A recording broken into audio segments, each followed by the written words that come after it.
మార్గంలో ప్రవేశించడానికి పోరాటం కలిగినటువంటి వారుగా ఉండండి. దానిలో ప్రవేశించే వాళ్ళు కొందరే. ఆ కొందరికి అవకాశం ఇచ్చాడు ప్రభు.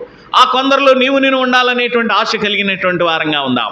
ఒకవేళ దానిలో మనం లేకపోతే ఈనాటి భక్తి తినే అనుభవం అంతా ఎందుకు ఉపయోగపడనటువంటిదిగా అవుతుంది. మనుషులందరికంటే దౌర్భాగ్యంగా మనము మిగిలిపోయేటువంటి వారంగా ఉంటాం. ప్రియులరా, ప్రభు యొక్క బల దగ్గరికి వెళ్ళకముందు మనల్ని మనం పరిశీలన చేసుకుందాం.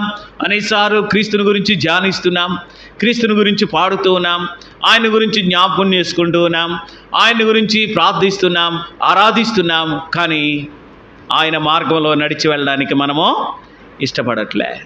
అయితే ప్రభుతో వెళ్ళేటువంటి మార్గం ఏ విధమైందని చెప్పాం? విధికి వ్యతిరేకంగా ఉంటుందంట. ఎస్తేరు అనేటువంటి ఆ యొక్క ఆమెను చూస్తాం మనం. ఆమె యొక్క అనుభవం ఏ విధమైనటువంటిది?